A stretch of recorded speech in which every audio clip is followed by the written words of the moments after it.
그런데 에드워즈는 그 시대에 이런 메시지를 던진 거예요.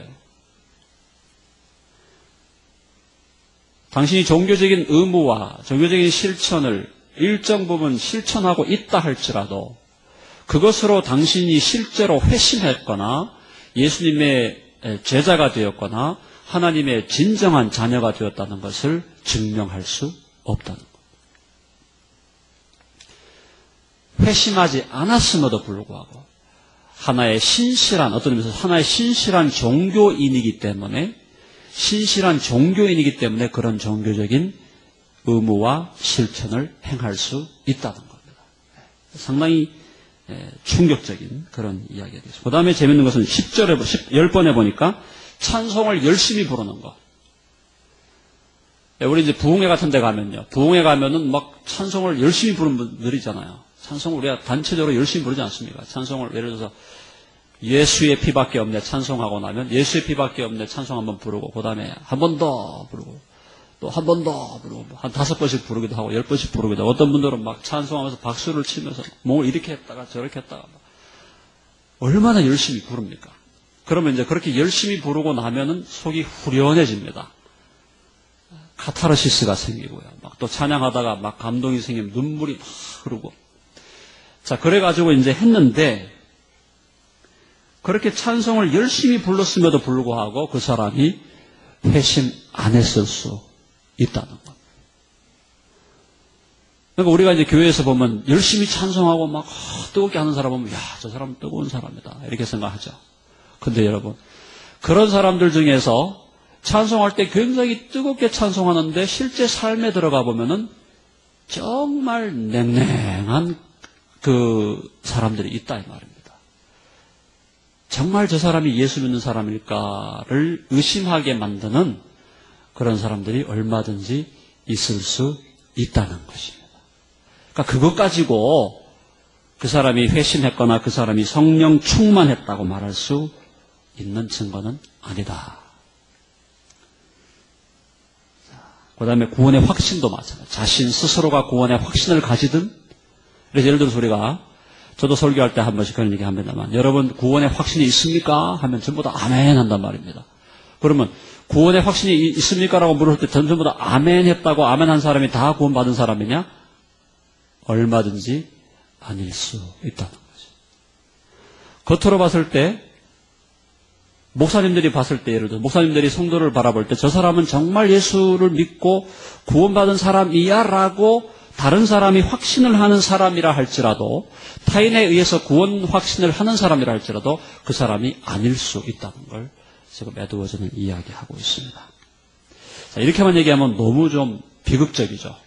너무 좀 우울하잖아요. 네. 그래서 에드워즈가 그러나 정말 어떤 사람이 진짜 예수를 믿는 회심한 사람이고 그 사람이 진짜로 성령으로 충만한 사람일 때 나타나는 12가지. 그래서 진정으로 은혜로운 거룩한 감정을 뚜렷이 구별해주는 표지들 12가지를 우리에게 얘기해 주었습니다. 여러분들에게 한번 맞춰 보십시오. 여러분에게 잣대를 한번 들이대 보십시오.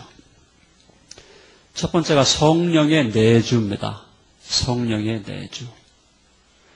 성령이 우리 안에 내주하시는 것이 1차적인 표지다. 그래서 진정한 회심자, 진정한 그리스도인은 성령이 내주하는 사람이다. 그런데 사랑하는 여러분, 성령의 내주가 눈에 보입니까? 눈에 안 보이잖아요.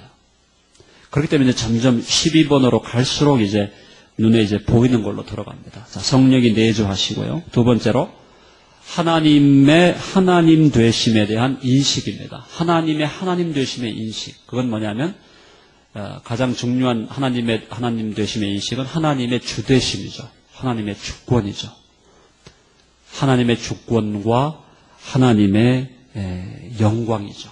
그래서 또 하나님의 거룩하심이죠. 에드워즈는 사실 세 가지를 얘기했어요. 하나님의 주권, 또 하나님의 영광, 또 하나님의 거룩하심. 그 부분에 대해서 하나님에 대한 인식이 있느냐. 그런데 이것도 눈에 보이는 것이 아닙니다. 그러나 우리 자신은 스스로에게 한번 잣대를 이렇게 들이대서 재어볼 수 있죠. 세 번째, 에드워즈는 하나님의 아름다우심에 대한 인식을 갖고 있느냐라는 거죠. 하나님이 아름다우시다. 참 놀라운 얘기 아닙니까? 하나님의 아름다우심. 저는 요즘에 그 하나님의 아름다우심에 조금씩 제가 눈을 뜨고 있는데, 그 하나님의 그 삼위일체의 그 놀라운 그 협력, 그죠? 성부와 성자와 성령의 그 협력하심, 그 성부와 성자와 성령이 서로를 그렇게 사랑하시고 서로 간에 그 놀라운 그 교통이 있다는 걸 이렇게 생각하고 묵상할 때마다 하나님의 그 아름다우심에 대해서 느끼게 됩니다. 그리고 하나님의 그 거룩하심에 대해서 우리가 하나님의 거룩하심의 아름다움에 대해서 우리가 느끼게 됩니다. 그래서 하나님을 정말 아름다운 그런 존재로 우리가 인식하고 있는가. 그것이 세 번째 표지라고 말씀하고 있습니다. 네 번째는 하나님을 아는 지식. 그러니까 다 연결된 거예요, 사실. 그러니까 하나님을 아는 지식이라고 할 때 하나님을 아는 지식이라는 것은 단순히 교리적인 지식이 아니라 하나님과의 릴레이션십이죠. 릴레이션십. 하나님과 인격적인 관계, 커뮤니언 속에 들어가 있는가 하는 겁니다. 하나님을 안다는, 그러니까 하나님과 동행하는가? 하나님과 동행하는가? 매일의 삶 속에서 하나님을 의식하며 사는가? 하나님의 임재를 우리가 정말 인식하며 사는가? 코람 데오, 그죠? In the presence of God. 하나님의 그 면전에서 우리가 살아가고 있는가? 이것을 이제 계속 에드워즈는 우리 보고 점검하라는 것입니다. 정말 우리가 하나님의 면전에서 지금 살아가고 있는가? 다른 사람들이 볼 때는 이렇게 행동하는데 다른 사람이 안 볼 때는 이렇게 행동하고 있지, 다르게 행동하고 있지 않은가? 우리가 혼자 있든 여러 사람과 함께 있든 나는 정말 하나님의 면전에서 살고 있는가? 이걸 지금 에드워즈가 살펴보라는 것입니다. 그런데 그렇게 살고 있다면 그 사람은 회심한 사람임이 분명하고 그 사람은 성령으로 충만한 사람임이 분명하다는 거죠. 진리에 대한 깊은 확신, 진리에 대한 깊은 확신, 이것은 정말 물론 이제 이 깊은 확신이라는 것이 전혀 의심이 없다 이런 차원은 아닙니다. 의심으로 흔들릴 수 있습니다. 의심으로 흔들릴 수 있지만 그러나 그 근원적으로 흔들릴 수 없는 확신이 우리에게는 있다는 거죠. 그래서 회심자에게는 혹은 그리스도의 제자에게는 성령으로 충만한 자에게는 하나님의 복음 진리에 대한 굳건한 확신을 가지게 된다는 겁니다. 이제 그 다음에 이제 지금 5번까지는 거의 이제 안 보이는 거예요. 5번까지는 이제 안 보이는 거였고요. 6번부터 이제 좀 보입니다. 그게 뭐냐면 참된 겸손. 참된 겸손이 진정한 회심자와 진정으로 성령이 충만한 자의 표지라는 겁니다. 너무 놀랍지 않습니까? 어거스틴에게 물었습니다. 최고의 미덕이 무엇입니까? 겸손. 그 다음 미덕이 무엇입니까? 겸손. 그 다음 미덕이 무엇입니까? 겸손. 겸손의 반대가 무엇입니까? 교만. 최고의 교만이 무엇입니까? 어거스틴이 말했습니다. 자기가 겸손하다고 생각하는 것이 최고의 교만이다. 이렇게 얘기를 했습니다. 참 놀라운 역설이지 않습니까? 그러니까 진정으로 겸손한 사람은 자기의 교만에 대해서 굉장히 민감한 사람입니다. 내가 왜 이렇게 교만할까? 다른 사람이 보기에는 너무나도 겸손한 사람인데 그 사람이 자기 자신을 볼 때는 너무나 교만한 사람으로 보이는 거죠. 역설. 이렇게 살아가는 사람이 참된 회심자라는. 여러분, 마음에 나십니까? 저는 이게 굉장히 중요하다고 봐요. 지금 이게 에드워즈에 있어서.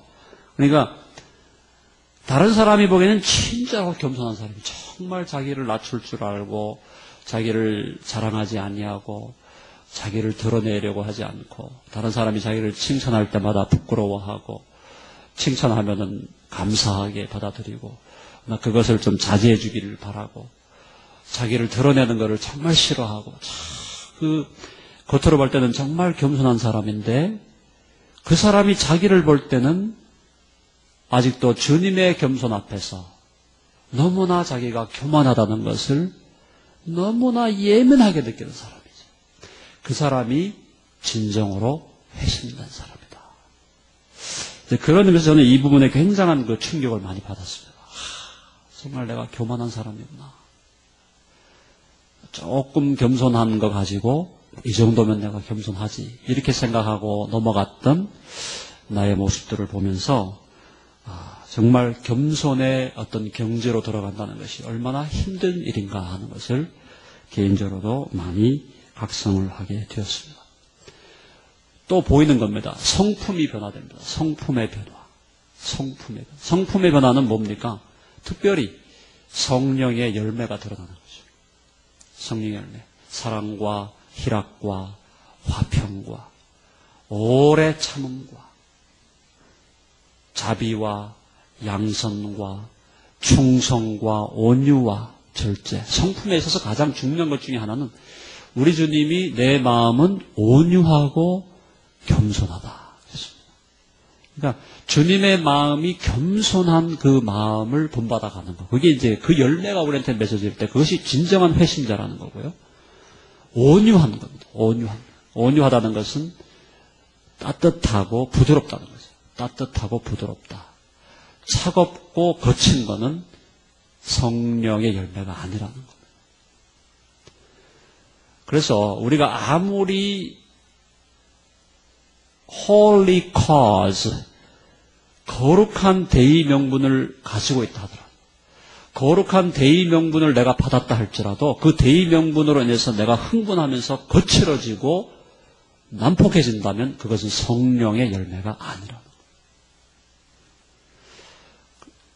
도리어 내게 holy cause가 있기 때문에 그것이 나로 하여금 더 나를 겸손하게 만들고 더 나를 부드럽게 만들고 더 나를 따뜻한 사람으로 만들 때 그것이 진정으로 성령의 열매가 된다는 것입니다.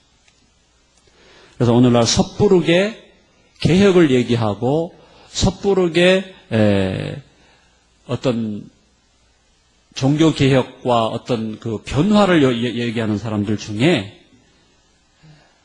그 얘기를 하면서 거칠고 차갑게 다른 사람들을 몰아세우고 있다면 그것은 성령의 열매와 반하는 것일 수 있다. 우리가 바라볼 수, 그걸 그렇게 우리는 이해할 수 있는 것입니다. 성품이 변화되고 그것이 결국 8번에 그리스도의 성품을 닮아가는 거죠. 온유와 겸손. 온유와 겸손. 그 다음에 9번에 하나님을 두려워하는 겁니다. 하나님을 두려워한다는 것은 하나님을 무서워하는 것이 아니라 그 하나님의 그 높으심 앞에서 하나님의 그 존귀하심 앞에서 우리 자신을 스스로 낮추는 하나님만을 경외하는 그런 마음의 자세를 얘기하는 것이고요. 그 다음에 이제 조금 더 보이게 균형 감각이죠. 오늘 이제 계속해서 통합적 영성, 균형적 영성, 이게 오늘 아침에 화두가 됐는데 통합과 균형의 영성이 진정으로. 그래서 여러분 이게 굉장히 우리 한국교회의 문제입니다. 즉 우리 모두의 문제입니다. 사실. 어떤 사람은 감정만 확 뜨겁습니다.